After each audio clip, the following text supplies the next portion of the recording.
Be careful not to be this kind of person because they fail to enter God's kingdom. Hebrews chapter 4, starting in verse 3. Welcome to another Bible study walkthrough where we're going to learn how to read and study the Bible together. Verse 3 of Hebrews 4 says, "For we who have believed enter that rest. As he has said, as I swore in my wrath, they shall not enter my rest." So there's a kind of person that does not enter into the rest of God, which we're going to figure out what that is and what it means to enter that. If you haven't watched the last Bible study walkthrough, I encourage you to do that, but you don't have to watch that to make sense of what's going to be said today. So the first tip I have when you read the Bible is read things in context. Verse 3 is a part of a larger argument and a larger point that's being made. So the main point that's been made so far in chapter 4 is that there's a promise to enter into God's rest in the form of good news that you can either reject or receive. There are people who heard good news in the Old Testament and were not united by faith with those who listened, right? And that message did not benefit them, right? And the benefiting them refers to and connects to entering into the promised land, right? So in one sense, and this is what we do when we read the Bible, we want to have these ideas up front, at the front of our mind as we read verse 3, okay? So they're going to relate to each other. And what we want to do as good Bible students is ask, how does verse 3 connect to the ideas that I've seen in verse 2, in verse 1, and the main arguments, the overall points being made throughout the letter to the Hebrews, okay? So, for we who have believed enter that rest. So there's a kind of people that do not enter into the rest of God. The message does not benefit them because they don't have faith. They don't listen to the message. And there's another group of people who do benefit from the good news, who actually enter into God's rest because they have believed. Okay? So the word "for" here is the second tip I want to note for you guys, is when you read the Bible, you see the word "for," it kind of functions as a sort of because, or here's the reasoning, right? For, or how this connects what he's about to say to what he's already said, right? The word "for" almost acts as a bridge, not to overcomplicate the English language, but this word "for" acts like that. It'll read like this. They weren't benefited by the message, the good news, because they weren't united by faith. For, or because, or here's the reasoning, or here's an example to learn from, we who have believed enter that rest. So this becomes a part of a larger argument, which is you don't believe, you don't enter into God's rest. But we who do believe enter into that rest, okay? So what we want to figure out is, what is the kind of rest being referred to? And the reason we ask that is because we've already seen the word rest used several times so far, just in chapter 4 and the end of chapter 3, as the author begins to introduce the idea. What I did was just highlight it in blue, because when you see a word starting to repeat or show up a lot, repeating words and ideas must be marked and highlighted because it brings clarity to the point of the text. Okay, so there are those who enter into rest, and it requires belief or faith. Okay? But now he's going to quote, I forget where this is. I believe it's Psalm 95. I could be wrong, but I believe it's Psalm 95.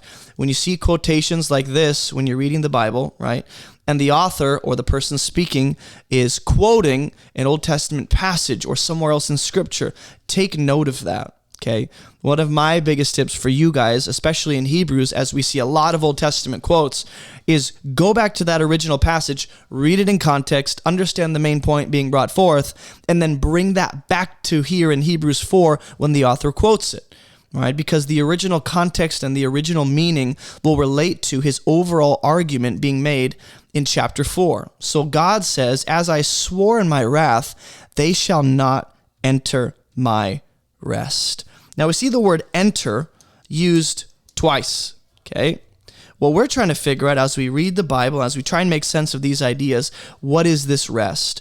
What does it mean to enter? There are a few things that we can backtrack through the last few verses to bring clarity to what these ideas mean. In other words, there's a few characteristics that are clear, right?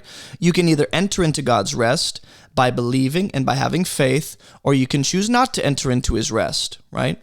Just because you hear the good news of this rest, likened to the promised land in the Old Testament, doesn't mean that you're going to enter it. It requires belief and faith, right? Which is another way of saying listening with the intent to trust in, believe, and hold to something.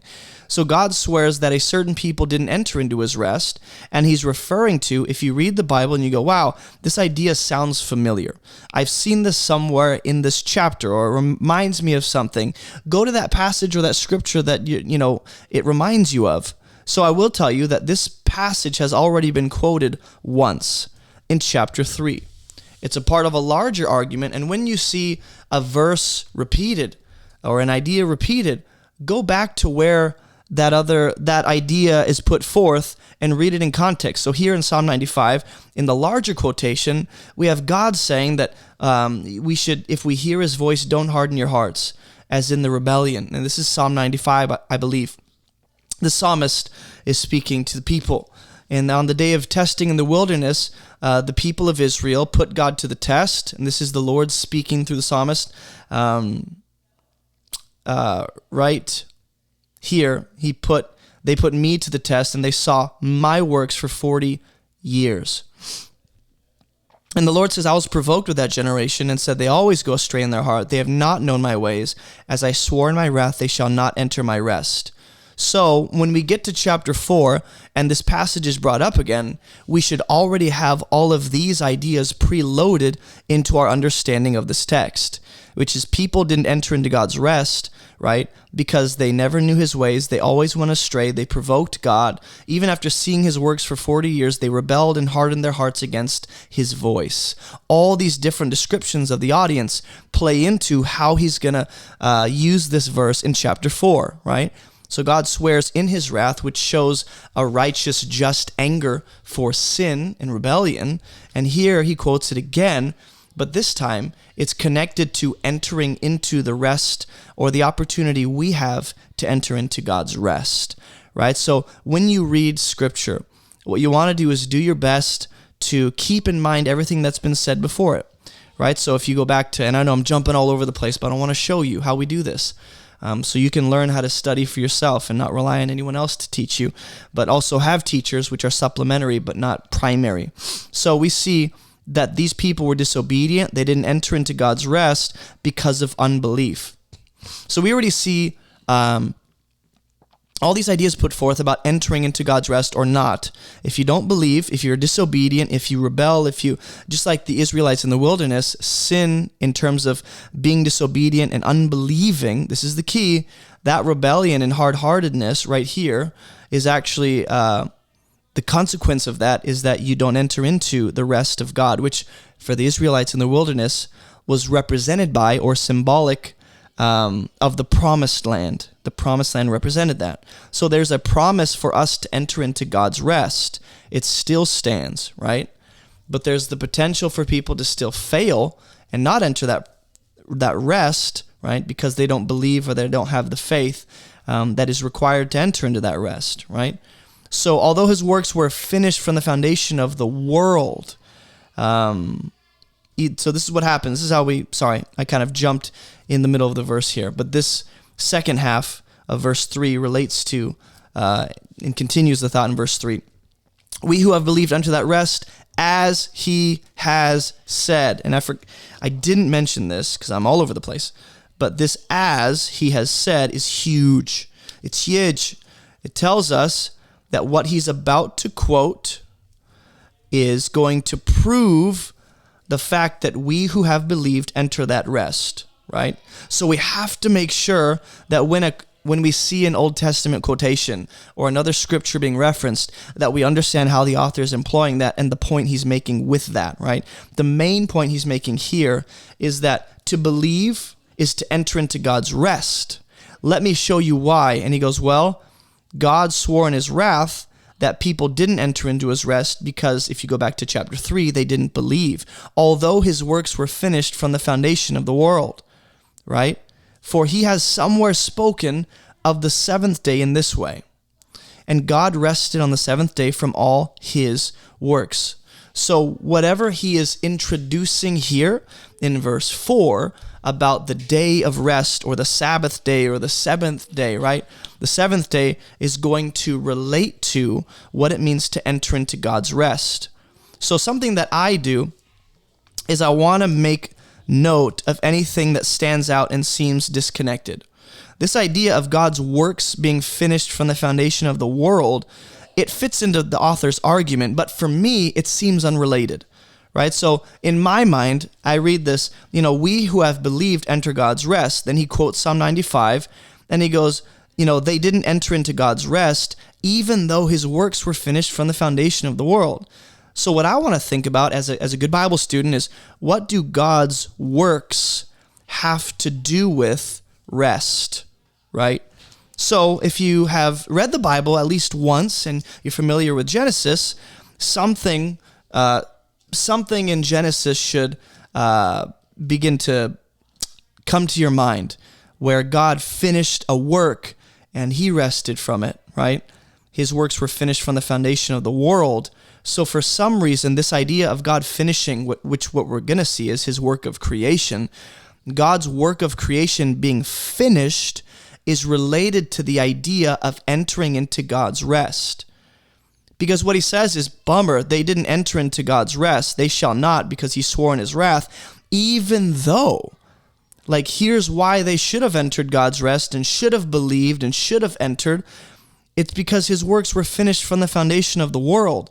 So therefore, the author is making a connection for us between the concept of God being finished with the work of creation and us entering into God's rest. So I want you guys to let me know in the comments, how are these two ideas related? How do they connect? What do they emphasize about each other, right? For, this word for again is going to continue to further the argument, expand on these ideas set forth, or prove what he's saying. For he has somewhere spoken of the seventh day in this way. So this seventh day, if you read the Bible slow enough, you'll notice, hey, there's been no mention of the seventh day up to this point in chapter 4.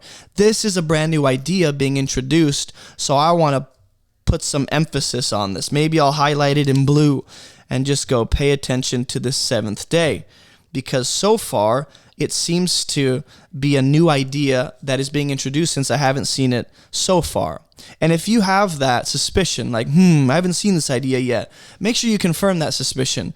Backtrack a little bit, read the previous verses, and make sure you don't see any reference to the seventh day or any synonymous terms or words used interchangeably for the seventh day. I'll tell you this, though. The idea of God's work being finished is actually a callback to the seventh day. But now we're going to have another quotation. Notice the quotation marks around this statement, right? Which is going to be a reference to Genesis chapter 1. And God rested on the seventh day from all his works. So just for me, I'm going to highlight the seventh day again and the works that I see and the concept of rest. Do you know why? Because I'm noticing that these words, these ideas are repeating. So far, I see the concept of the seventh day put forth twice in one verse. I see the idea of works being put forth in two verses twice, right? And I see the concept of rest once again being referenced as I've already seen it 4 or 5 times. So what that tells me, as someone who's reading the Bible, and I'm trying to make sense of what it means, is if certain ideas are repeating and there's almost a rhythm and a pattern to it, then they have to be related, or I should think about how they're related. So when you notice repeating words, that's great, but what do you do with that? Think about what it's emphasizing about this passage of Scripture or the overall chapter. Think about how they're related. How does the concept of rest relate to the concept of works and the concept of the seventh day? How do they go together, right? And if you don't have an immediate answer, keep reading, and you're likely going to find the answer to that question or what connection is, being put forth. So this word "and" tells us that it's connected to what's been said.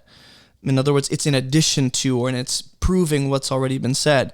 God has somewhere spoken of the seventh day in this way, right? And what he's about to emphasize about the seventh day relates to his works being finished and relates to people believing and entering into his rest, or those who don't believe and they don't enter into God's rest, right? Do you see it? So you're starting to see these ideas come together. And the seventh day, or the Sabbath day, is not what most Christians limit it to, right? It's actually so much more than that. And again, in other words, when you see the word again used, the author is adding to his list. In this case, it's a list of biblical reasons why people don't enter into God's rest, why people who don't believe enter into God's rest, and why people who do believe enter into God's rest. Somehow, God finishing his work of creation on the seventh day is related to that. So I just want to think about that. He's going to continue this and add another Old Testament passage to further his argument. And again, in this passage, he said, "They shall not enter my rest." So what does he do? He straight up requotes Psalm 95 again.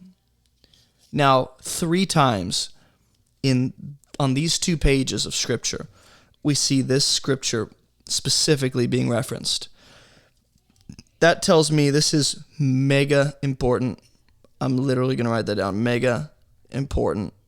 Because when I read the Scriptures and I come back to this, or I get farther in Hebrews, I want to remember what were some main points, some main ideas set forth in Hebrews 4 that I should pay attention to when I'm connecting all the chapters together. So he's going to requote it, "They shall not enter my rest." So once again, the concept of entering into God's rest is put forth. This time, right, it's very clearly relating to God resting on the seventh day from all his works. Okay? So think about how these ideas come together. I want to piece this together for you. And this is what we do. We meditate on Scripture when we read. We don't fly through it. We don't just blast right past all this gold. We think about it. People don't enter into God's rest, whatever this is, because they don't believe. People do enter into God's rest if they believe, right? That idea of entering into God's rest through faith or not because of unbelief is connected to God finishing his works of creation on the seventh day and resting from all his work. Those ideas come together. So that's why I said be careful in the beginning that you don't that you wouldn't be this kind of person, because the person who he's warning you not to be like is the person who refuses, who disbelieves, who is unbelieving, who is rebellious, who is sinful and doesn't want the ways of God and is hard-hearted. That person doesn't enter into God's rest. And I'm telling you, whatever rest we're going to end up finding out that this is, it's something you really want. You don't want to miss out on this rest, as we'll explore in the next Bible study walkthrough even more what this rest is, but I think you're starting to get an idea. If you didn't already know, we have a completely free 40-day Bible study course.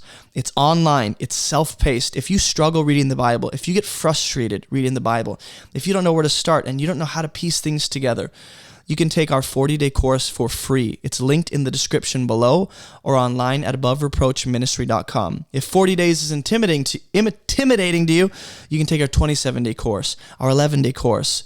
All of those are completely free on our website at abovereproachministry.com or linked in the description below. And go check that out if you haven't already. But either way, I'll see you guys in the next Bible study walkthrough. Thanks for watching.